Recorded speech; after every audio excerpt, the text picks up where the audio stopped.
Sujet de ce 300 millions de critiques est consacré à Amin Maalouf, qui est un écrivain, vous savez, franco-libanais, membre de l'Académie française depuis 2011. Il a remplacé, ou plutôt, il a succédé au fauteuil de Claude Lévi-Strauss, qui est le fameux fauteuil 29. Il a reçu à Bruxelles, samedi dernier, le prix international, donc Nessim Habif, pour l'ensemble de son œuvre, décerné par l'Académie royale belge de langue et de littérature française.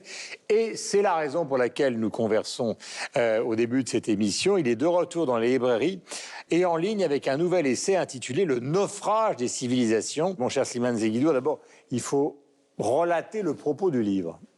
Alors, c'est une chronique à la fois intimiste, mais aussi politique et géopolitique, où Amin Maalouf fait un bilan de sa vie. Et c'est une vie qui est marquée par des déchirements et des déracinements. Par exemple, sa famille maternelle qui vivait en Égypte a dû quitter l'Égypte sous la poussée de la révolution socialisante de Nasser. Ensuite, la famille retourne au Liban, parce que la famille est d'origine libanaise. Ils sont expulsés ou exclus du Liban par la guerre civile, mais qui était en fait une guerre internationale par Libanais interposés. Et il arrive en France, parce qu'il est francophone, dans une Europe à la fois prospère, mais qui est en proie au doute. Et il ramasse, disons, tous les aspects de son identité. Il est à la fois arabe, mais chrétien, il est libanais, il est levantin, il est francophone, il est laïque. Et en fait, au cours de tout ce parcours, il a été journaliste, il a couvert la plupart des grands conflits qui ont déchiré sa région. Et donc, à travers toute cette réflexion, on peut parler de déracinement, de naufrage, mais aussi, je crois, c'est un cheminement vers la vraie identité, vers la vraie communauté qui est la communauté des hommes. Alors, acte d'optimisme, acte crépusculaire, acte de pessimisme, quel est votre point de vue, Sylvestre? Lucidité. Oui, moi j'ai trouvé que c'était... ça a oscillé entre espoir et obscurité, ce livre. Il y a vraiment les deux aspects. Ce qui est intéressant, c'est qu'on part justement de la petite histoire, sa petite histoire particulière, pour généraliser le propos et raconter quelque chose qui est beaucoup plus macro-social, macro-géopolitique, etc. Et donc, moi, j'ai toujours beaucoup d'admiration pour ces gens qui sont capables de tirer de grandes leçons de vie à partir de leur petite... et grande expérience de vie. Ça m'a aussi beaucoup frappé ce concept de levantin que je connaissais pas bien en fait. Je suis allé voir, mais c'est un concept qui est quand même très fluctuant selon les époques, selon l'histoire. En gros, ce sont les chrétiens de l'Empire ottoman. Enfin, Slimane pourra peut-être mieux m'éclairer là-dessus. Mais donc c'est intéressant et ça commence vraiment par ça, par le concept de levantin, qui était en gros à un moment donné cette capacité à avoir une religion dans un pays qui n'était pas majoritairement chrétien, et cette coexistence. Et il explique aujourd'hui que malgré le fait qu'on soit dans une civilisation où on a guéri d'un certain nombre de maux, eh bien, les religions ont eu tendance à se séparer, en fait. On va passer par Internet pour savoir ce que les gens pensent à la fois du travail récent et du personnage. Alors, on le définit comme observateur désespérément rationnel. C'est ce qu'on retrouve sur les réseaux sociaux quand on commente son discours. Et le thème qui revient souvent, c'est les religions. Et on se demande comment, effectivement, c'est ce qu'il dit lui aussi, avant toutes ces religions cohabitaient, et comme par magie, on ne statuait pas, on ne légiférait pas, et qu'aujourd'hui, on a perdu cette spontanéité, on a perdu ce naturel. Donc, c'est vraiment les sujets qui font débattre. Et effectivement, malgré tout, son pessimisme, sa noirceur. Le réseau de prédilection, c'est Facebook. Il a plein de pages. Alors, on voit que c'est un homme vraiment multiculturel parce qu'il y a autant de pages en arabe qu'en français.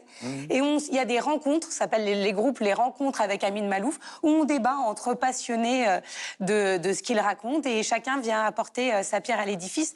Lui n'est pas à proprement parler très actif. D'ailleurs, c'est pas un digital natif, mais en tout cas, ceux qui le lisent, ses lecteurs, font naître le débat sur les réseaux sociaux. Voilà, Myriam, du point de vue de l'autre côté des océans, d'abord, est-ce que vous connaissez Amin Maalouf? Oui, très bien. Il est toujours très bien accueilli, en fait, et ses ouvrages viennent mettre beaucoup de... Qui a utilisé le mot lucidité tout à l'heure, beaucoup de lucidité, Michel, donc, sur une réalité qui pourrait nous sembler peut-être loin du Moyen-Orient, de l'Europe où il habite, mais toute cette question des identités multiples, c'est quelque chose qui résonne vraiment chez nous, qui devrait résonner davantage, parce que, bien sûr, étant donné qu'on est une minorité francophone dans un grand territoire. Cette question sur les identités multiples, cette façon de trouver un espèce d'équilibre entre, pour les nouveaux arrivants, de garder la culture d'origine et de se sentir bien dans la société d'accueil. Et même chose pour la société qui reçoit, de ne pas se sentir, comment dire, agressé ou avoir peur d'une assimilation. Donc, je trouve qu'il y a beaucoup de sagesse dans les mots d'Amin Maalouf. Et ce qui est intéressant, c'est que dès le début de cet ouvrage-là, il s'excuse presque d'écrire au jeu.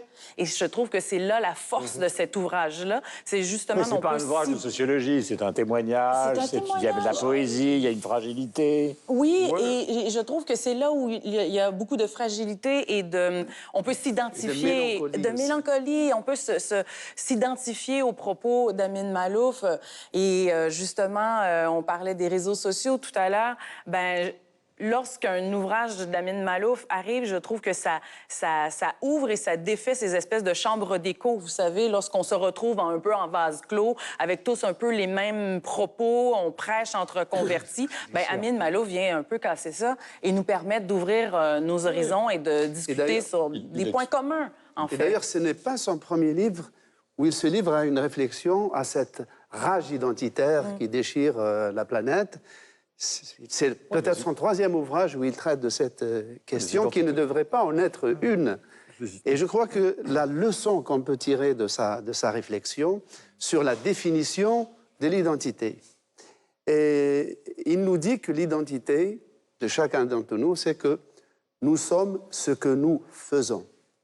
Ce n'est pas seulement notre héritage, l'identité. L'identité est beaucoup plus devant nous. C'est ce que nous allons devenir plutôt que ce qu'on a hérité seulement.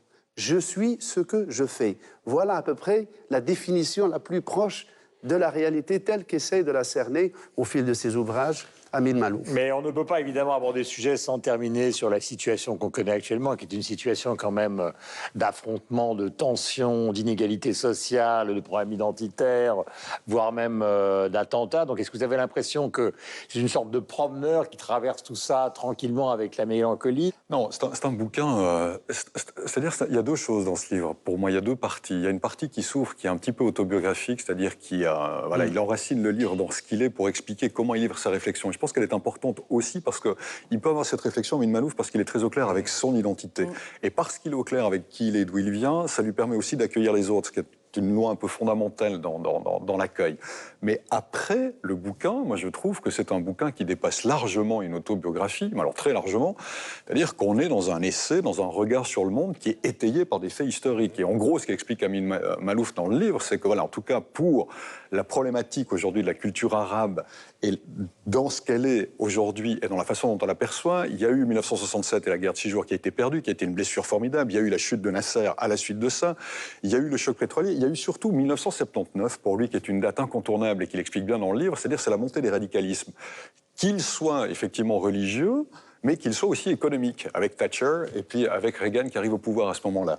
Il explique ça formidablement bien. Et de dire aujourd'hui que finalement, tout ce qui s'est passé en 67, 79 et 2001 avec les attentats nous conduisent aujourd'hui d'un point de vue politique et social dans une crise qui est celle que nous connaissons, qui a amené aussi la crise écologique que l'on connaît et qui donne finalement ce regard extrêmement pessimiste dans le livre, c'est-à-dire de ce qu'il appelle le naufrage des civilisations, parce que pour lui, aujourd'hui, non seulement il y a la mélancolie par rapport à ce qu'il a connu au Liban et l'association des différentes communautés qui permettaient de vivre ensemble alors qu'aujourd'hui il y a lieu du repli, mais c'est un regard qui est très pessimiste sur un avenir.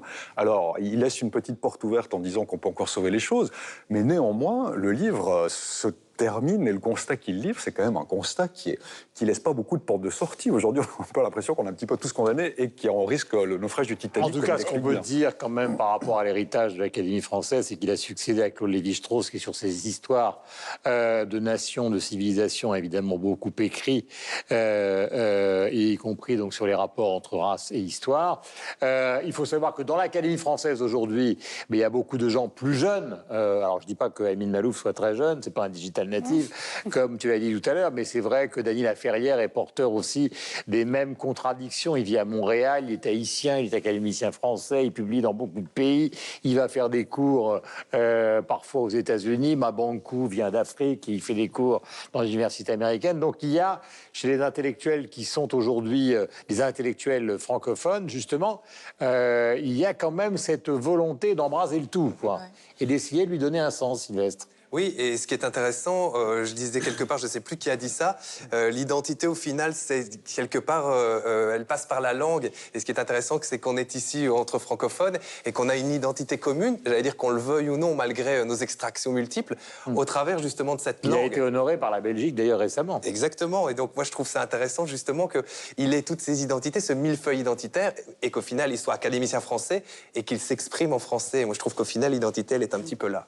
Et il nous parle aussi de ces identités multiples qui sont bienvenues, mais à la fois nous rappelle qu'il fut un temps, donc un certain âge d'or, où on invitait les immigrants, les nouveaux arrivants, à partager leur culture, à faire partie prenante de la société d'accueil. Je suis plus tout à fait certaine qu'on soit là-dedans, donc peut-être qu'on peut justement tirer les leçons du passé et que la culture des nouveaux arrivants devienne une richesse et non une peur.